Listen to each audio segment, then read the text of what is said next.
Olá, caríssimos irmãos e irmãs, muito bem-vindos ao canal da Paróquia Nossa Senhora das Graças. Nós estamos continuando as nossas catequeses seminais sobre a Palavra de Deus e hoje nós vamos prosseguir o nosso conteúdo com o início da história da salvação. E sempre que nós nos aproximamos da Palavra de Deus, seja para o estudo, para a oração pessoal, nós precisamos nos aproximar em espírito de oração. Por isso nós vamos começar a nossa catequese rezando. Em nome do Pai, e do Filho e do Espírito Santo. Amém. Eu escolhi aqui uma oração do Papa São Paulo VI ao Espírito Santo e com ela nós vamos iniciar a nossa catequese de hoje. Ó Espírito Santo, dai-me um coração grande, aberto à vossa silenciosa e forte palavra inspiradora, fechado a todas as ambições mesquinhas, alheio a qualquer desprezível competição humana, compenetrado do sentido da Santa Igreja. Um coração grande, desejoso de se tornar semelhante ao coração do Senhor Jesus. Um coração grande e forte, para amar a todos, para servir a todos, para sofrer por todos. Um coração grande e forte, para superar todas as provações, pelo tédio, todo o cansaço, toda desilusão, toda ofensa. Um coração grande e forte, constante até o sacrifício, quando for necessário. Um coração cuja felicidade é palpitar com o coração de Cristo e cumprir humilde, fiel e virilmente a vontade do Pai. Amém. Divino Espírito Santo, iluminai-nos e conduzi-nos. Em nome do Pai, e do Filho, e do Espírito Santo. Amém. Nós vamos iniciar a nossa trajetória, a nossa caminhada pela história da salvação. Nós vamos dividir esse conteúdo em 3 aulas, esta e as 2 próximas, porque é um conteúdo muito vasto, muito denso, que seria impossível e impraticável fazê-lo numa aula só. Para isso, eu vou seguir a cronologia que fica no final da Bíblia de Jerusalém. Você pode escolher uma Bíblia para estudo, uma Bíblia para leitura pessoal, a Bíblia da CNBB ou as outras edições. Eu gosto muito de usar a Bíblia Ave Maria, a Bíblia de Jerusalém, porque ela, além da linguagem, ser uma linguagem fácil, acessível de compreensão, os apêndices do final são muito ricos. Os mapas que ela traz também são muito ricos. As notas de rodapé, as introduções dos livros sagrados são muito bem feitos, porque foi uma grande equipe de biblistas da École Biblique de Jerusalém que fez a tradução de todos os livros da Bíblia de Jerusalém. Por isso ela é chamada Bíblia de Jerusalém. Então eu vou seguir, para todos os efeitos, a cronologia do final da Bíblia de Jerusalém para esse nosso percurso na história de Israel. Como nós vamos contar e recontar uma história que remonta a pelo menos 1850 anos antes de Cristo, que perpassa de Abraão, passando por Moisés, os patriarcas, os profetas e os reis, nós vamos sempre nos aproximar dessa história com cuidado e falarmos e usarmos sempre uma linguagem aproximativa. Tudo aquilo que nós falamos da história de Israel, devemos lembrar que Israel se trata de um povo diferente. Não um povo estranho, mas um povo peculiar. Um povo que possui sua própria evolução dentro da antiguidade. Por qual motivo Israel é diferente? Porque é um povo a quem Deus interpela e a quem Deus fala. Os sinais de Deus, digamos assim, os signos dessa comunicação de Deus formaram Israel e foram posteriormente colocados por escrito. A Sagrada Escritura que nós temos, ela é uma evolução, digamos assim, da revelação de Deus a Israel. Estes signos, estes sinais, são acontecimentos, são eventos, que depois se tornaram palavras. São gestos, é uma calamidade, é a presença do Senhor no profeta, é Deus que fala por meio dos eventos e dos acontecimentos. E esse povo, interpelado pela fé, consegue ler nos eventos, nas ações de Deus, nos acontecimentos, nas palavras dos profetas e nos acontecimentos da sua própria história, a presença de Deus que lhes fala. O povo de Israel é um povo condicionado por seu tempo, pelo lugar onde ele vive, pela sua própria história, pela história dos povos que o cerca. Ao redor de Israel, o Egito é um povo importantíssimo no sul. Vamos pensar aqui no sul do mapa de Israel. Depois, para o norte, a Síria, a Babilônia, a Pérsia, os povos medos. Atravessarão a história de Israel e perpassarão essa história com a sua própria história. No norte, Arã e todo o território do crescente fértil, hoje como nós conhecemos Mesopotâmia, mudará a história de Israel e marcará essa história incontáveis vezes.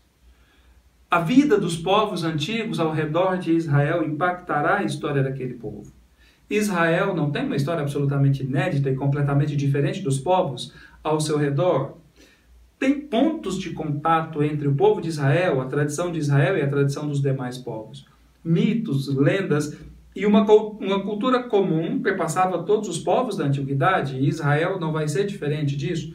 Por exemplo, haverá um determinado momento na história de Israel em que os casamentos dos reis de Israel com princesas e rainhas de outros povos trará para dentro de Israel o culto daqueles povos, os santuários daqueles deuses, os altares daqueles deuses.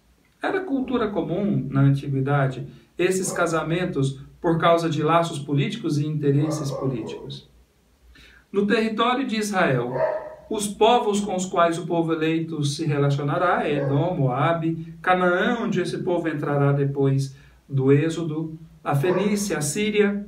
Nós vamos abordar mais ou menos 2 milênios dessa história sagrada, registrada um pouco no Antigo Testamento, mas também com testemunhos extra-testamentais, fora da Sagrada Escritura.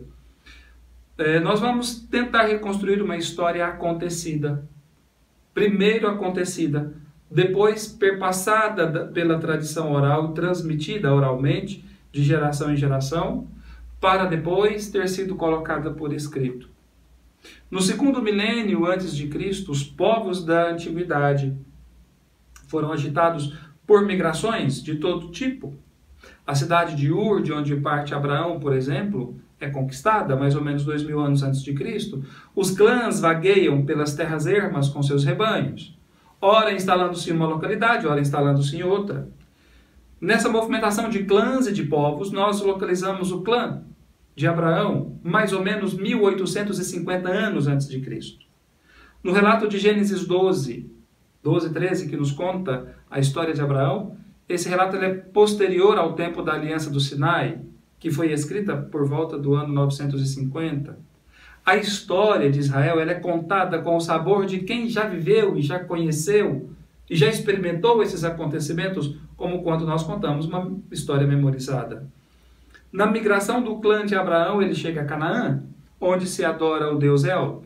Aí ele se instala e se coloca a serviço do povo local e do deus local, querendo fazer certamente um sacrifício de fertilidade para sua esposa Sara, que era infértil.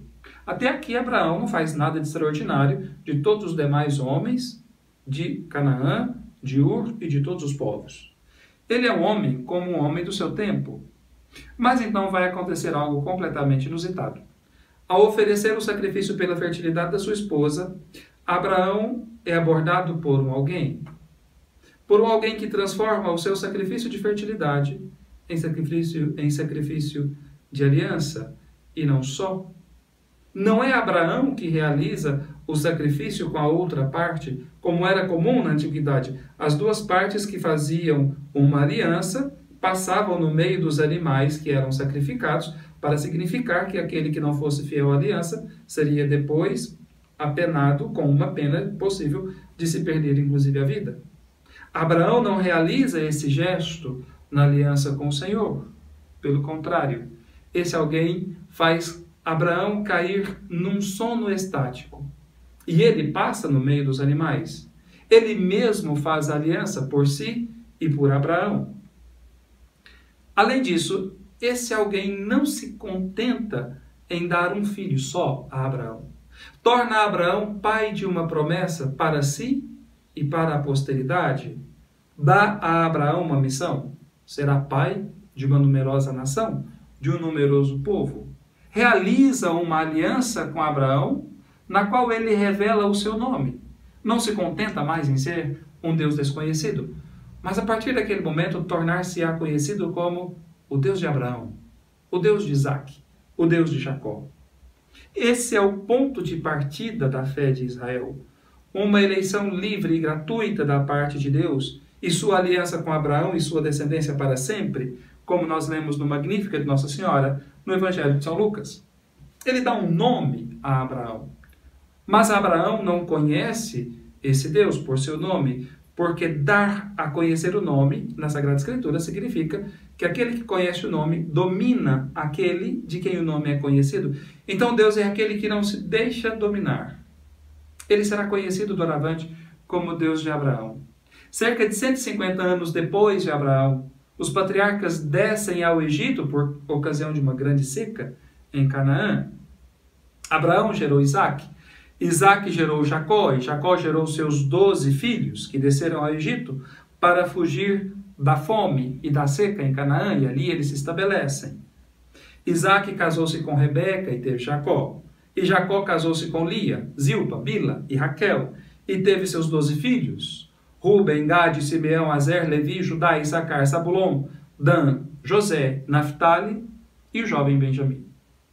Cerca de 1400 anos antes de Cristo, as cartas de Elamarna dão conta que alguns Apiru do Egito, no período do rei Adipa de Jerusalém, se instalaram por ali. Essas cartas, esses Apirus das cartas de Elamarna, podem significar os hebreus que habitavam no Egito por volta de 1400 anos antes de Cristo. As estelas. O que é uma estela? Uma estela é uma pedra que os antigos reis colocavam como testemunho de que eles estiveram ali naquela localidade. Naquela pedra era colocado o nome do rei, a data do seu reinado, o período do seu reinado, enfim. A estela de Sete I e Ramsés II em Betsã, em 1300 a.C., dão conta que os hebreus no Egito são submetidos à corvéia. Então são testemunhos extra-bíblicos de que realmente os hebreus estiveram no Egito. Cerca de 1250 a.C., nós temos Moisés, Arão, Miriam, Josué, o grande relato do Êxodo, da saída do Egito para a Terra Prometida. Entre 1220 e 1200, mais ou menos, Josué invade a Palestina, onde hoje nós conhecemos como Palestina. Depois das escavações arqueológicas de Azor, foram comprovadas por meio das camadas que a escavação arqueológica encontrou, as ruínas e o depauperamento do habitat de utensílios do período da invasão de Jericó. Esse é um período chave da história de Israel, porque é o período da solene renovação da aliança no Sinai.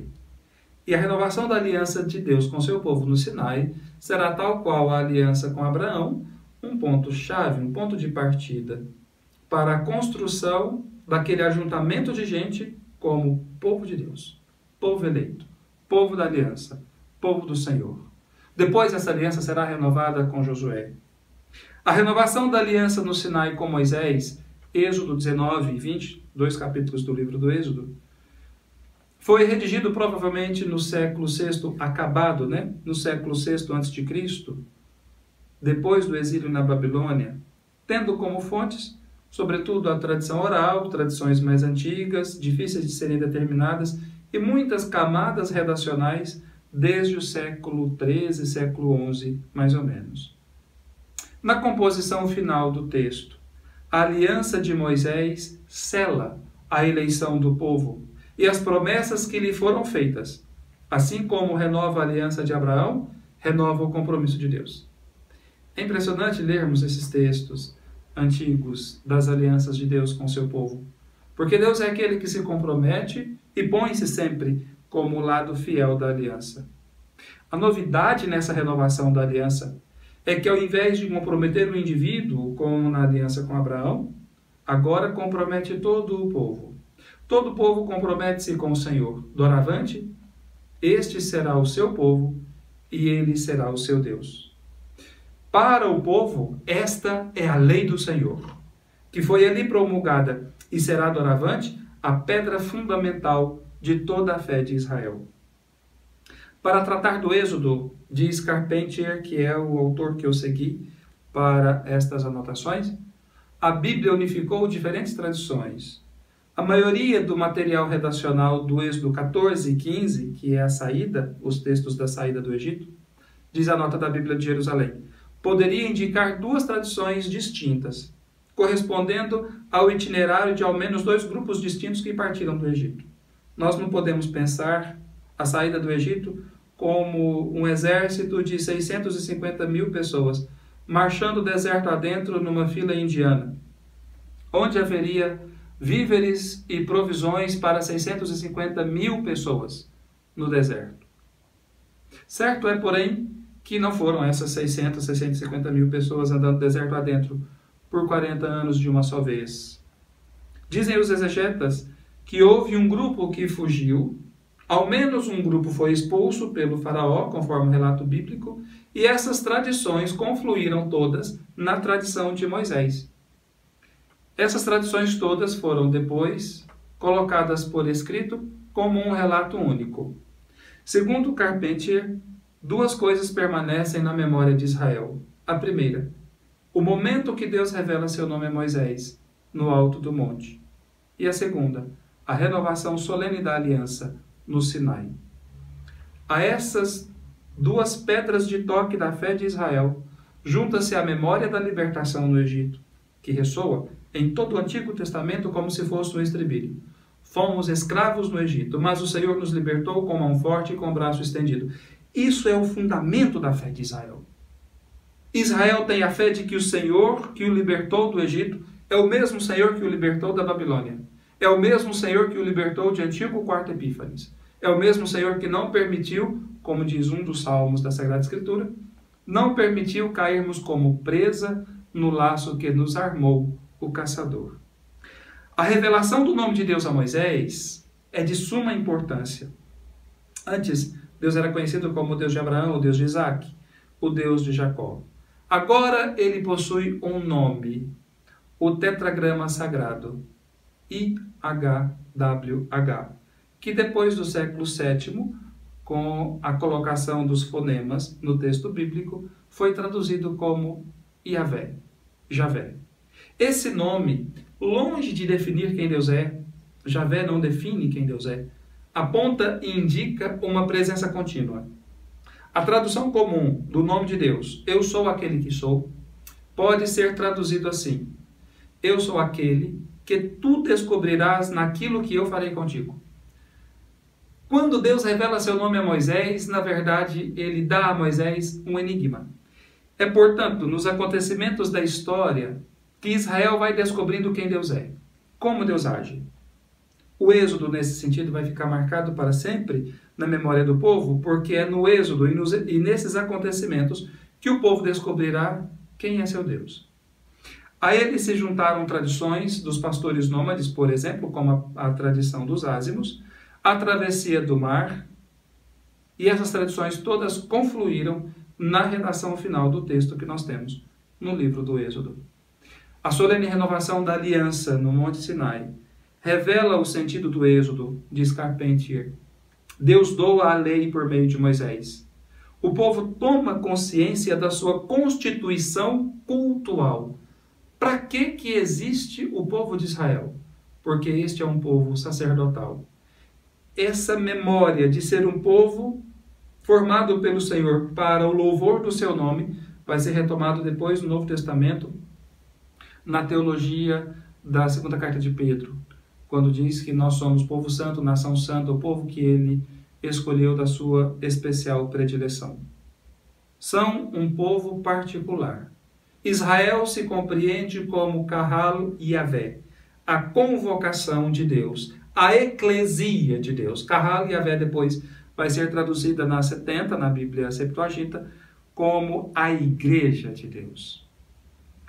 É o fato de serem convocados a serem uma Assembleia Santa, com a qual o Senhor celebra a sua aliança, que vai dar identidade a Israel e o diferenciará de todos os povos da antiguidade. Apesar de, em Israel, coincidirem o pertencimento ao povo e o pertencimento à religião, Israel diferencia-se dos povos ao seu redor por esse particular pormenor. é um povo formado para uma aliança cultual com seu Deus. A religião de Israel não é como as religiões pagãs, da mera manifestação da atitude da divindade por via de sacrifícios de animais ou por via de êxtase religioso. Pelo contrário, é uma religião que exige o sacrifício do próprio homem, o culto do próprio homem, o seu envolvimento na aliança com seu Deus. E a falta desse envolvimento na aliança com seu Deus é o que fará os profetas do século VIII a.C., Amós e Oséias, denunciarem os desvios da aliança. A travessia no deserto, cuja duração não é simples de estabelecer, tornou-se para Israel o significado de um grande itinerário espiritual. Os 40 anos conformam o tempo da formação de uma geração, a renovação de todo o povo. A entrada na terra é narrada no livro de Josué com tons triunfais, como a grande epopeia do povo. Todavia, a história dos fatos pode ter sido bem mais simples do que isso. A realidade que os escritos bíblicos nos permitem compreender, no entanto, apontam para que alguns grupos saíram do Egito, instalaram-se em Canaã, aos pés das colinas fortificadas para defenderem-se dos habitantes da terra. Em uma localidade há combate entre eles, noutra localidade eles entram em entendimento e assim aos poucos o povo se instala nas devidas localidades em Canaã. Instala-se aos poucos as 12 tribos que vão vivendo inicialmente dependente umas das outras, tendo como laço comum a mesma fé e a mesma história comum. Entre 1250 e 1050 a.C. será o período dos juízes. As tribos não possuem um governo central, um rei. Então, quando há um conflito, as tribos nomeiam um juiz, elegem um juiz, para dirimir tanto os conflitos internos nas tribos, quanto os conflitos externos de guerras com povos vizinhos ou com aqueles que querem invadi-los. Com armas em punho, para se defender os interesses do povo, é que as tribos elegem um salvador. Aqueles que são depois nomeados na Sagrada Escritura, os grandes juízes, os grandes salvadores do povo de Israel. Sansão, Débora, Gideão, Baraque. Ao ser afastado do perigo, o povo voltava de novo para suas tendas, para suas casas. Nós estamos ainda lá nos séculos 13 a 11 a.C. Nesse período não há nenhum livro da Sagrada Escritura escrito por completo ainda. Se começam os primeiros relatos, o Cântico de Miriam, da travessia do Mar Vermelho, por exemplo. Já há alguns relatos e escritos sobre os patriarcas, ou sobre o Êxodo, ou sobre a atividade dos juízes, alguns poemas, como o Cântico de Débora, no capítulo 5 do livro dos Juízes. Também já circulava entre o povo alguma tradição oral, ou as 10 palavras por escrito. São 10 mandamentos, porque são 10 dedos, e são 10 palavras de fácil memorização. Da fixação do povo na terra, deve ser o que se chama, nós devemos entender o que se chama de Código da Aliança, capítulo 20 a 23 do livro do Êxodo. É mais ou menos esse período, porque supõe um povo já instalado numa sociedade já civilizada.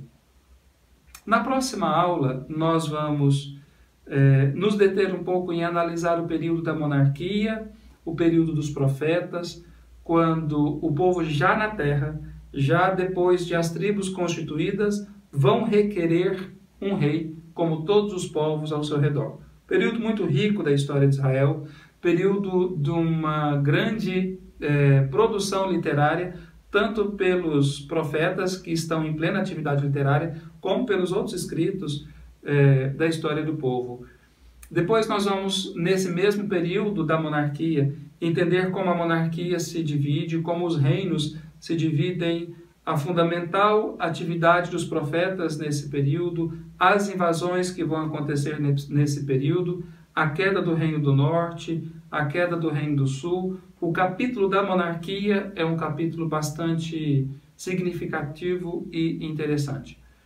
Se nós tivermos contribuído com você nesses conteúdos que estamos produzindo para o canal da Paróquia no YouTube, pode compartilhá-los com seus irmãos de fé, de comunidade, de pastoral, de movimento. Pode colocar estes conteúdos nos grupos da sua paróquia. pode levá-los para a sua catequese, para o seu conhecimento pessoal. Eu indico como fonte de estudo a Bíblia de Jerusalém, é uma Bíblia bastante boa, bastante completa e coerente. Eu vou deixar aqui na descrição desse vídeo um arquivo para você baixar, para você fazer download de uma linha do tempo que foi produzida por um professor do Instituto de Teologia Santa Cruz, o Padre Silvio. Eu vou deixar essa linha do tempo aqui para você poder baixar e poder ter acesso a esse conteúdo de maneira bastante sucinta. Uma linha do tempo ela não traz as explicações, ela vai trazer apenas as marcações dos períodos, os personagens e os acontecimentos, mas já serve de referência para você ir podendo fazer também o seu estudo pessoal com o seu material que você tem em mãos. Fique com Deus e com a minha bênção. Em nome do Pai, e do Filho, e do Espírito Santo. Amém.